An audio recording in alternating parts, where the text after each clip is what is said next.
प्रिय मित्रों नमस्कार। हमारे YouTube channel ESR art education class में आप सभी का स्वागत है। दोस्तों, हम लोग अध्ययन कर रहे हैं फंडामेंटल्स ऑफ आर्ट के बारे में, जो TGT, PGT, LT, GRC, NVS, KVS, DSSB में परीक्षा के दृष्टिकोण से बहुत महत्वपूर्ण टॉपिक है, जहां से निरंतर प्रश्न पूछे जाते हैं। यहां से लोगों का सिलेक्शन रुक जाता है। तो आप सभी लोग बहुत गौर से इस टॉपिक का अध्ययन करिएगा और नोट्स बनाइएगा। मित्रों, तो हम जानेंगे TGT, PGT कला के इम्पोर्टेंट टॉपिक के बारे में। माध्यम एवं प्रविधियाँ। मित्रों, कला को सृजन करने के लिए, कला को संयोजित करने के लिए महत्वपूर्ण बिंदुओं को ध्यान में रखा जाता है। अर्थात किसी भी चित्र को बनाने के लिए या किसी भी विधि के द्वारा जो कला को बनाने के लिए हम भिन्न भिन्न प्रकार के सामग्रियों का प्रयोग करते हैं, भिन्न भिन्न प्रकार की विधियों का प्रयोग करते हैं। जैसे स्टिल लाइफ बनाने के लिए हम पेंसिल, कागज़ का प्रयोग करते हैं, रंग का प्रयोग करते हैं। वहीं लैंडस्केप बनाने के लिए रंग और ब्रश और उसके थीम अलग होते हैं, उसके अलग कार्य होते हैं। वाश तकनीक के कार्य अलग होते हैं, इंटोग्रेलियो के अलग होते हैं, कास्टिंग के अलग होते हैं, छपाई के अलग होते हैं। तो सारे जितने सारे विधियां हैं, उन सारे विधियों के बारे में अध्ययन करेंगे हम। टेम्परा के अलग होते हैं, म्यूरल के अलग होते हैं। तो सारे विधियां जो हैं उनके बारे में जानेंगे बारी बारी। तो आज का हमारा पहला जो है प्रश्न है,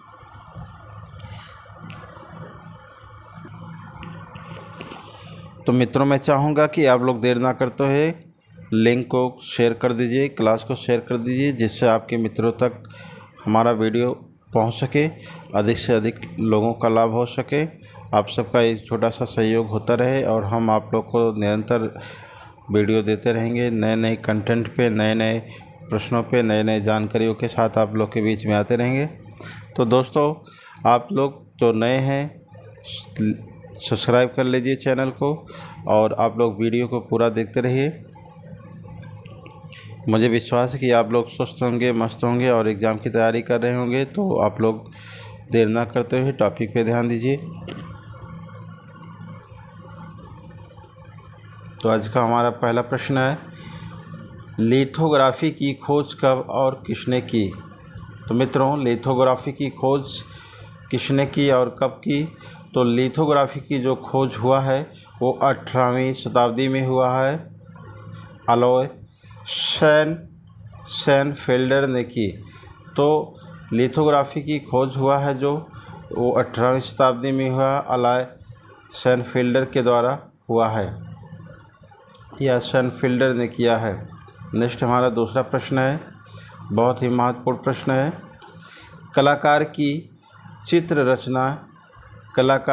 चित्र रचना की प्रविधि को क्या कहते हैं? तो मित्रों, प्रविधि का अर्थ होता है जो भिन्न भिन्न माध्यमों के द्वारा किसी चीज़ को संयोजित करना होता है, किसी चीज़ को बनाया जाता है, तो उसे हम तकनीक कहते हैं। कला की भाषा में उसे हम तकनीक कहते हैं। नेक्स्ट हमारा है, कैनवास क्लॉथ को फ्रेम पर कसने के पश्चात उस पर अस्तर की जो परतें लगाई जाती हैं उसे क्या कहते हैं? तो मित्रों, उसे भूमि बंधन कहते हैं। अर्थात कैनवास आपने देखा होगा, बड़े बड़े आर्टिस्ट जो है इसका प्रयोग करते हैं, जो मार्केट में मिलते हैं। इलाहाबाद, लखनऊ, बनारस वगैरह में ज़्यादा इसका प्रयोग करते हैं लोग, कलाकार, फाइन आर्ट वाले। तो इसको तैयार कैसे किया जाता है? तो सर्वप्रथम जो है कैनवास को एक हल्की लकड़ी में जो है, चीड़ की लकड़ी में जो है एक फ्रेम तैयार किया जाता है और इस लकड़ी को बीच में जो है इस कैनवास कपड़े को कसा जाता है और इसमें हल्के हल्के छिद्र होते हैं और छिद्र को भरने के लिए एक अस्तर का प्रयोग किया जाता है, परत लगाई जाती है, जिसके कारण जो है जब चित्रकार कार्य करे, अपना चित्रांकन करे, रंग को भरे, तो उसके रंग जो है वो नीचे की तरफ ना जाए, अर्थात उसके चित्र में केंद्रित रहें। उसे भूमि बंधन कहा जाता है, अर्थात धरातल को बांधने का कार्य करता है, उसे भूमि बंधन कहा जाता है। नेक्स्ट हमारा प्रश्न है,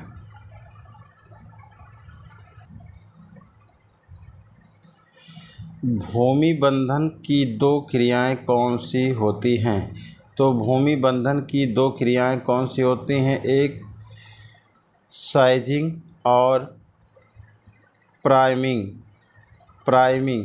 अर्थात भूमि बंधन करने के लिए दो क्रियाएं प्रमुख होती हैं, अर्थात कैनवास को कसने के लिए एक साइज का होना प्रमुख होता है, इस पर ध्यान दिया जाता है। साइज जो इसके लिए उपयुक्त माना जाता है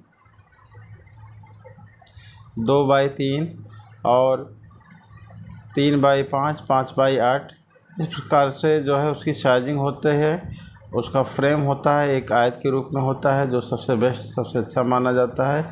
और प्राइमिंग, उसके जो प्राइमिंग होता है वो वाइट कलर का होता है, सफ़ेद रंग का होता है, जिस पर किसी भी प्रकार के जो है रंग का प्रयोग किया जाता है तो उत्तम होता है।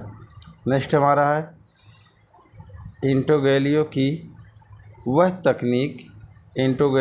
वह तकनीक जो जल रंग वाष्प के समान प्रभाव उत्पन्न करती है, क्या कहलाती है?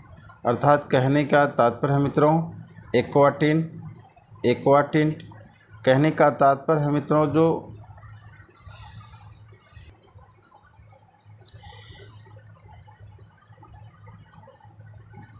इंटोगेलियो की जो वह तकनीक है जल रंग वाष्प के समान प्रभाव उत्पन्न करती है, क्या कहलाती है? तो एक्वाटिंट कहा जाता है।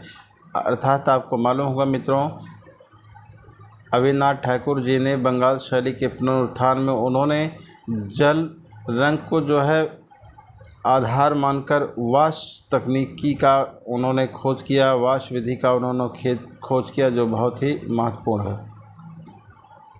उसी प्रकार से एक्वाटिंट भी जो है प्रभाव उत्पन्न करते हैं। नेक्स्ट है हमारा दो रंगों को कोमलता पूर्वक कैनवास पर ब्रश से मिश्रित करने को क्या कहते हैं? तो जब कैनवास पर किन्हीं दो रंगों को जो है कैनवास पर जो है ब्रश के द्वारा मिश्रित किया जाता है तो उसे कहते हैं ब्लेंडिंग कहा जाता है। नेक्स्ट इसी क्रम में हमारा प्रश्न है, इस क्रम में मित्रों हमारा नेक्स्ट प्रश्न है बिना किसी मिश्रण के रंगों के अलग अलग स्ट्रोक लगाना जो मोज़ाइक के समान प्रभाव उत्पन्न करते हैं, क्या कहलाते हैं? अर्थात बिना किसी मिश्रण के अलग अलग जो स्ट्राइक लगाया जाता है, जो कलर लगाया जाता है मोज़ाइक कला के समान प्रभाव उत्पन्न करते हैं, उसे क्या कहा जाता है? ब्रोकन कलर कहा जाता है। अर्थात हर एक रंग को अलग अलग जो है मिश्रित करके नहीं, अलग अलग हर रंग को लगाया जाता है, उसे मोज़ाइक के नाम से भी प्रभावित होता है, अर्थात ब्रोकन कलर कहा जाता है।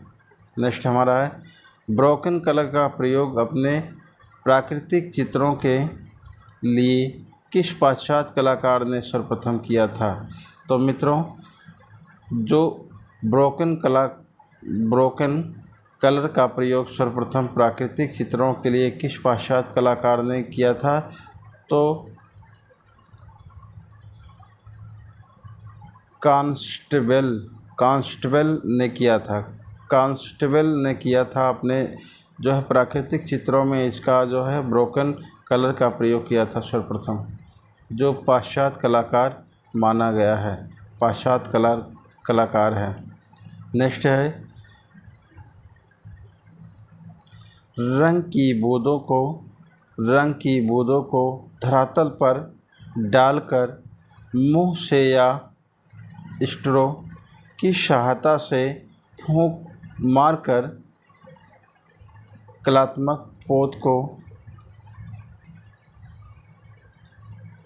पोत की रचना करने को क्या कहते हैं? अर्थात कहने का तात्पर्य मित्रों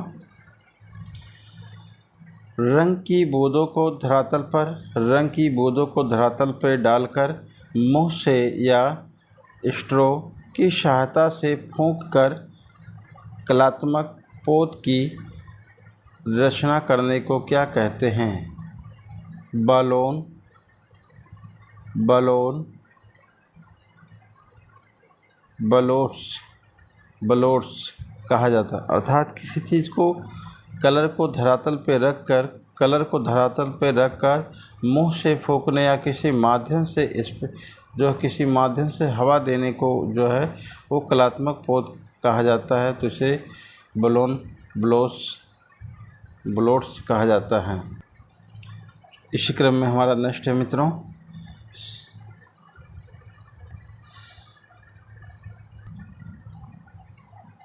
सूखे धरातल पर बिना तेल के रंग को तूलिका के माध्यम से लगाने को क्या कहते हैं? तो सूखे धरातल पर बिना तेल के रंग को तूलिका के माध्यम से लगाने को क्या कहते हैं? तो ड्राई वर्शिंग कहा जाता है। नेक्स्ट हमारा है तूलिका, नाइफ या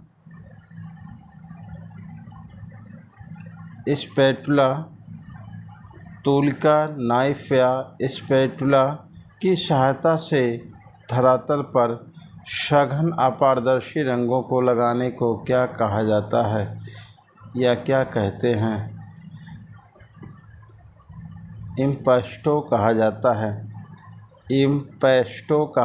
है।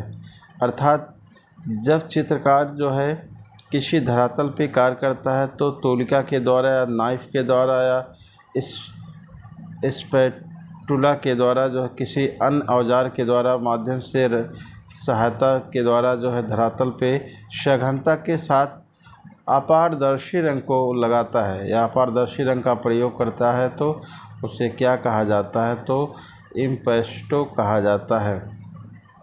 नेक्स्ट हमारा है, इसी क्रम में नेक्स्ट हमारा प्रश्न है मित्रों, गाढ़े रंगों को लगाने के बाद गाढ़े रंग को लगाने के बाद किस वस्तु जैसे नाइफ, फॉर्क, कंघी आदि को दबाकर पोत का निर्माण करने को क्या कहते हैं? तो फॉर्क, कंघी आदि को दबाकर पोत या निर्माण करने को क्या कहा जाता है? तो इमी प्रिंट कहा जाता है।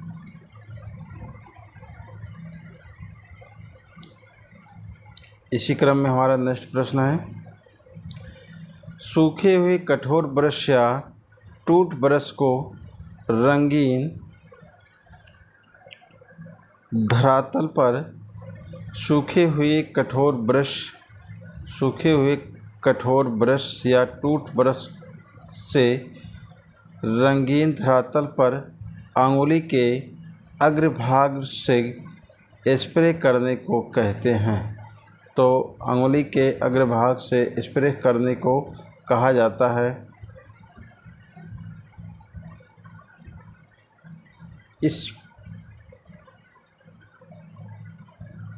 स्पेंटरिंग।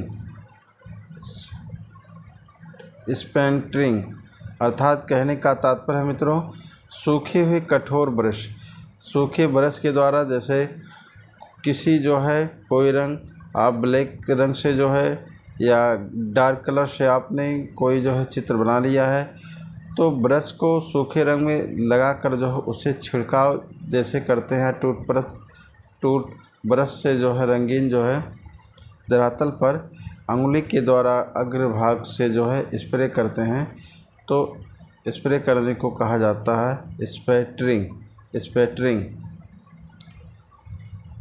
जैसे बिंदी से जैसे रंग जो है धरातल पर पड़ता है तो बहुत ही आकर्षक, बहुत ही सुंदर दिखाई देता है। इसी क्रम में हमारा नेक्स्ट प्रश्न है, इम्पेस्टो का आरंभ किसने किया? तो इम्पेस्टो का आरंभ जो है ब्रिटिश चित्रकार जॉन ब्रैडवाई ने किया। अर्थात ये इम्पेस्टो का आरंभ जो किया था वो ब्रिटिश चित्रकार था जो जॉन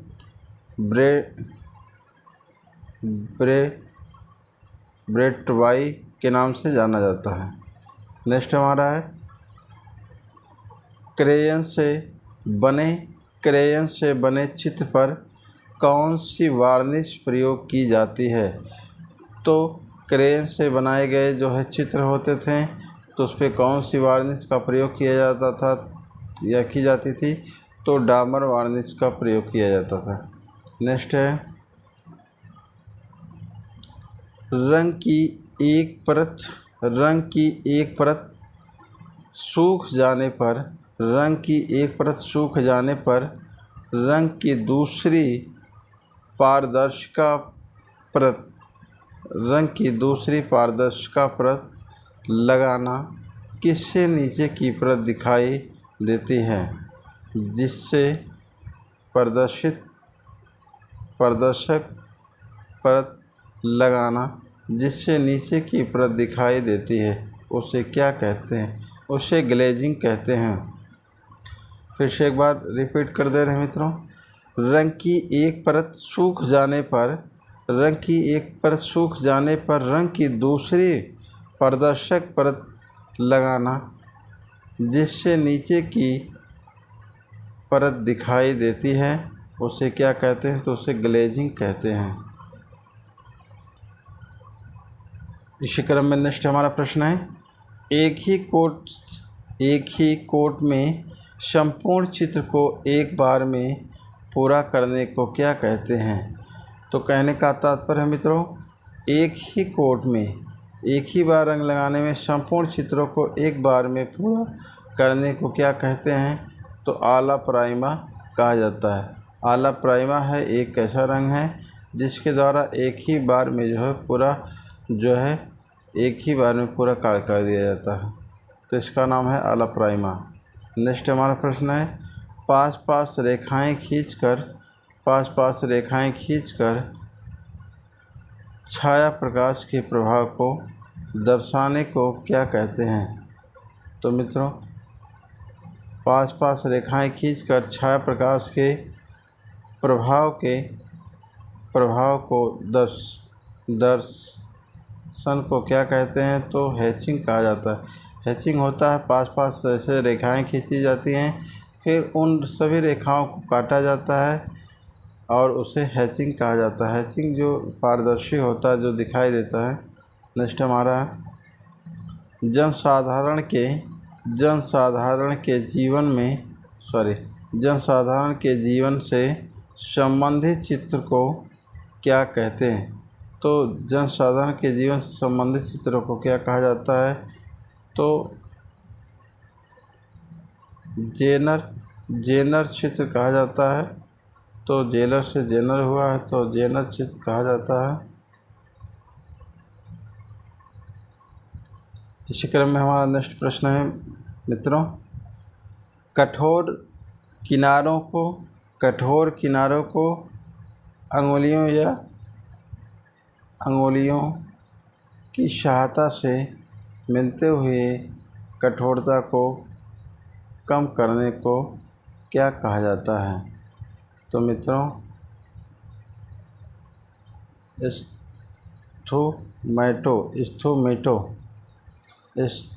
स्फूमेटो कहा जाता है। कठोर किनारे को अंगुली या अंगूठे की सहायता से मिलाते हुए कठोर को कम करने को क्या कहा जाता है, स्फूमेटो कहा जाता है। नेक्स्ट हमारा है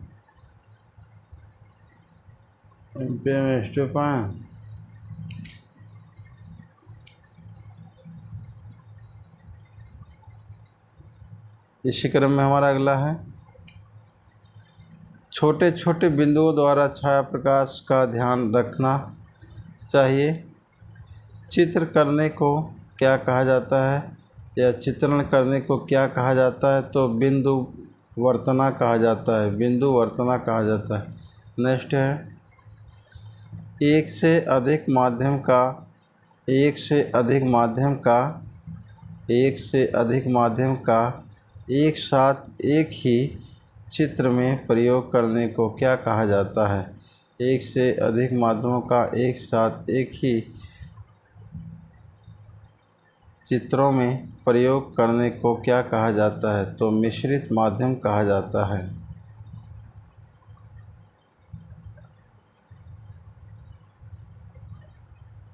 नेक्स्ट प्रश्न है, अगला हमारा है डाई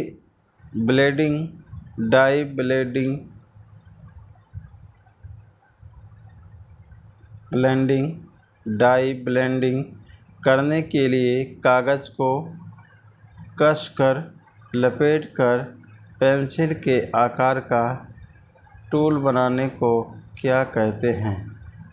तो पेंसिल के आकार का टूल बनाने को क्या कहा जाता है? तो टारचोल कहा जाता है। नेक्स्ट हमारा प्रश्न है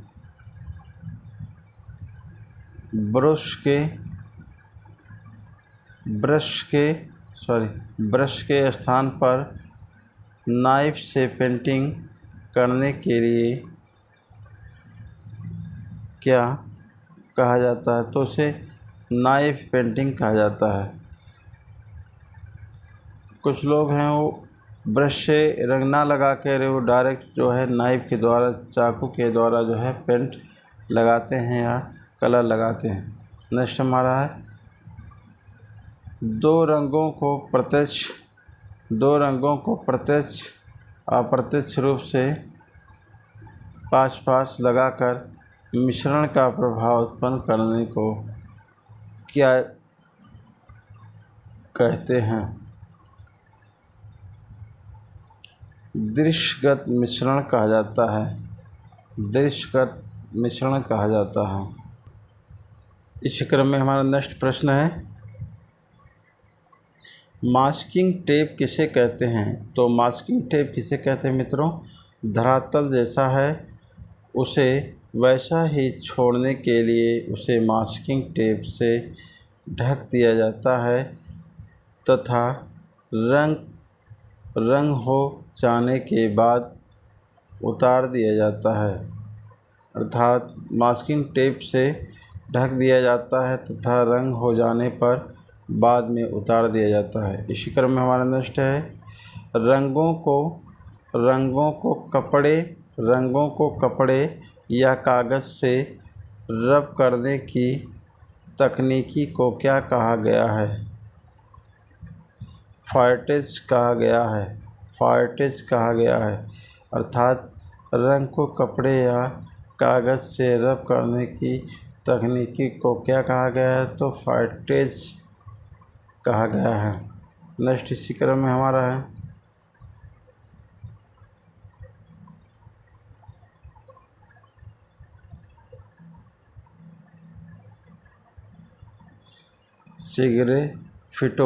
सिगरेफिटो का विकास कब हुआ? तो 13वीं शताब्दी में हुआ है यूरोप में। तो अर्थात सिगरेटफिटो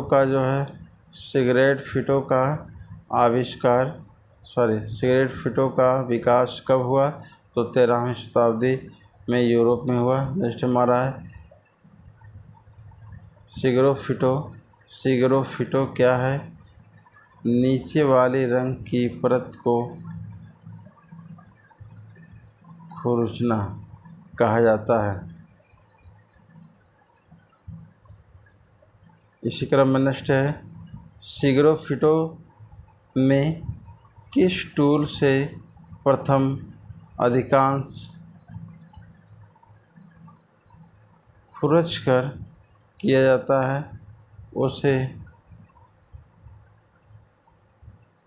उसे क्या कहा जाता है?